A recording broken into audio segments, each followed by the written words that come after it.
All right, hey guys, Troy and Dale here from Hard Rock Rewind. We have just watched Story of the Year's brand new single Gasoline on the previous video with our reaction video. This is a video that contains our thoughts and review of the song. As mentioned in the previous video, this song is their first single off their upcoming album A.R.S.O.N, which is coming out February 13th, I think, Dale, next year. Ish. They're going to be coming out, they're going to be coming out for the Park Waves Festival in Australia. Dude, that song is, dude, obviously me and you are huge Story of the Years fans. They come out when we're out, when we got our band sort of career started, happening. Huge influence on us musically. And dude, I would argue, man, that for me, that's probably because I love their stuff, man, but I am probably more of a person who leans on more the heavier side of stuff. And that tune is probably one of my favorites, top 3 favorite Story of the Year tracks. That is an absolute bomb of a song, man. Killer. Yeah. That's a dude, it's a ripper of a song. Like just that riff, Yeah, he's just got, I don't know, man. I don't want to say he's like the riff master, but he's just, dude, it's scary to think what riffs we haven't heard. You know what I mean? Yeah, I know. Yeah. He's so like, he's like a prolific riff maker, right? Ryan is. And there'd just be so much stuff out there that probably cast away that didn't turn into a song that is just, I'm sure there's a stack of like cool, heavy shit out there that he's done.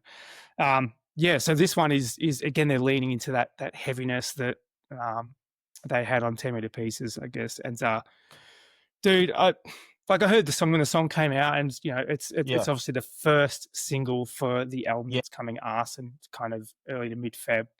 And look, it's a gamble to lead with a heavier track as the first single, like especially in today's climate. You maybe you want something that's radio friendly, but I think we look at other bands that are putting out pretty heavy stuff. Man, if it gets the right ears across it, like these heavy songs can just take off and chart as well, right? So, like for me, absolutely the best choice to lead with, like for a first song. And that was before I'd seen the film clip. Like that was before I'd even seen the film clip. And it's funny, like I'm wearing the camos for the film clip.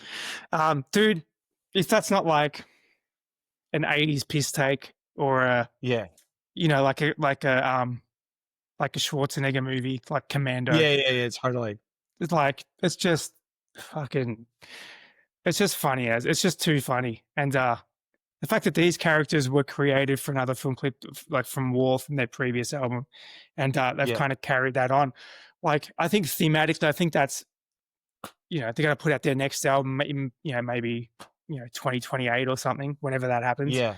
There's got to be a song on that where these dudes make a comeback and there's another film clip or something like that, because it's just something that's too funny to not continue on, I think, anyway. Totally, man. Dude, they should even do like a themed concert. They like with the whole concert, they're just playing as those characters. They're just doing the set like that, right? Like that would be sick. But yeah, man, again, the song is just catchy as hell. Dan's voice on that track as well. Just dude, just the aggressiveness of the voice. In certain parts, it's almost like, I don't know, it's just crazy. It's just crazy that, he's kind of like early to mid 40s, like around our age, probably your age actually, and still able to maintain that level of control of his voice and still able to put out that kind of a track, where a lot of his peers and other people in that genre have kind of faltered and fell by the way. So dude, there's a lot of vocal technique that goes into maintaining that and being able to deliver at that level consistently, right? Especially with their touring schedule and so forth. So man, just the guitar work, the bridge. I like how's that bridge, man? And especially that, it's sorry to interrupt there, but it's the heavy, but it does that, like whatever the heavy part, but then it goes into that like it slowly goes up like a semitonal too, and it's just evil. It just sounds amazing. It's just so cool. Yeah, and the bass is just sitting underneath fat. Like especially, I think it's like in the first verse when it at first kind of kicks in, and it's like it's not as bass, but then the bass line kind of comes in, and it's just like, man, it's holding it right underneath the guitar's Yeah. sitting here, his voice is up there. Sounds massive. Again, another Colin Britton job. You know, I think it's Colin Britton It and Dan was. Book did this. And dude, I think like who we speak to, we spoke to Mike Franica of The Devil Wears Prada about Colin Britton. Yeah. Because obviously they've worked together as well. And there's just there are Yeah. these producers, engineers, mixers that are getting around the industry who are just Absolutely. prolific, like just making like banger after banger after banger after banger, Yeah. you know. Like Yeah. we're not going to talk about Zach, but Zach's another one. And these guys are just absolutely killing it. And this track sounds Yeah. massive. And I know I'm talking a lot, but to come out with that track and then have this clip, like this clip could almost be what pushes this song to the next level as well, even though the song's awesome and we Yeah. love it. But man, like off the back of this clip, I don't know, like the song could do like big things, I think.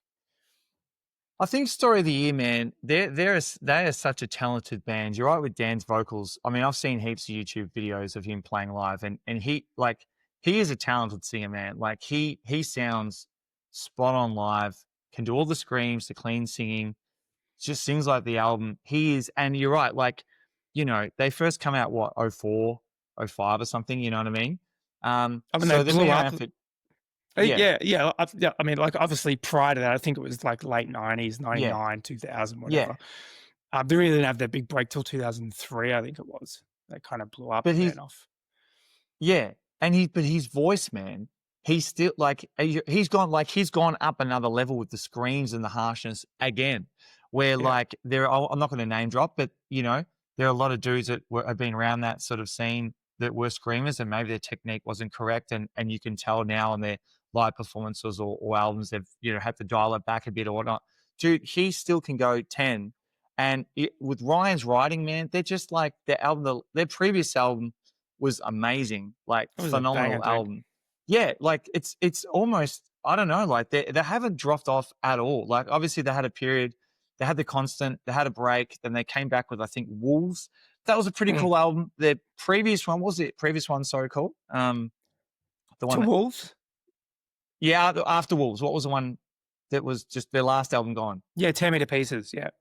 10 Minute Pieces, sorry.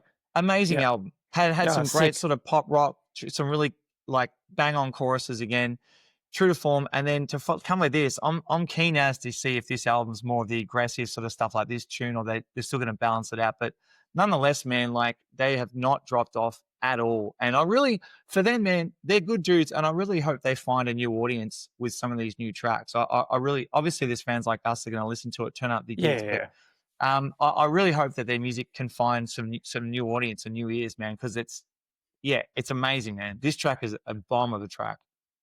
Yeah, it's funny. It's funny that you say that as well, because how funny is it that being a good dude makes you root for people more? Do you know what I mean? Yeah, Like, totally. Yeah, so we spoke about this when we interviewed Alex from All Time Low. He was just a good dude, and you could talk to him, and he was grateful and thankful for our time. And I'm like, man, like I hope this dude goes well. I hope their album blows up and they're massively successful, and because he's a good yeah, dude, and these dudes seem like genuine good dudes. And it's like, yeah, dude, like if the success from the early 2000s could be replicated and then some, yeah, man, yeah, like there's so much stuff. Look, I'm not disparaging other people, other artists, music, and so forth, but there's so much music out there. I'm like, how is that? yeah, How are ears getting on that? Like, how is this yeah, blowing yeah, up yeah. to the point Totally, where, totally. like I listened to Real Life when that came out, first single off 10 Meter Pieces. I'm like, dude, this is gonna chart. Like for Yeah, sure, this is gonna chart. It's a killer track, awesome chorus.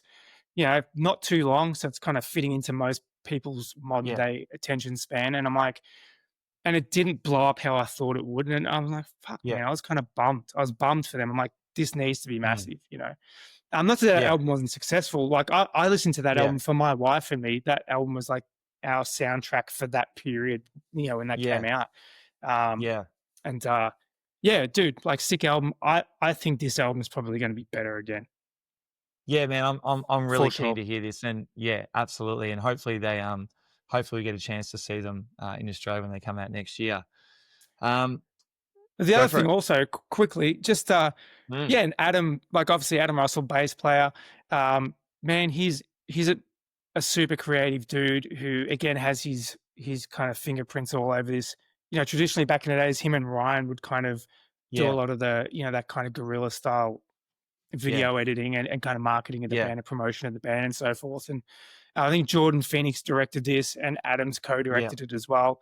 And yeah, man, look, they're just heavily involved in their band and the brand of their band. Mm. And that's I get off more with people like that. Like I think that's Yeah. because I feel like I'm a similar type of person. Like I get in the weeds of everything, and I have to have my fingers in the pie of everything that's Yeah. happening Yeah. with everything. You know, I have to have input. I have to have some kind of an opinion on everything that we're working on and what we're doing and how Yeah. we're doing and how it looks and what it sounds Yeah. like. And you know, yeah, like I really vibe with people like that. So yeah, man, it's cool to see in the credits that they're all contributing creatively in different Absolutely. avenues of the band as well, like not just the music side of things. So yeah, man, massive props from me. Killer track, Mm. film clip of the year, I think. And Yeah. yeah, but absolute banger. Awesome, Loved guys. it. Well, if you got any Story of the Year fans, let us know what you think in the comments below. What do you rate that track? Definitely one of my favorites for sure. Are you going to be seeing them in Park Waves next February, I think it is, or next March? It's early next year.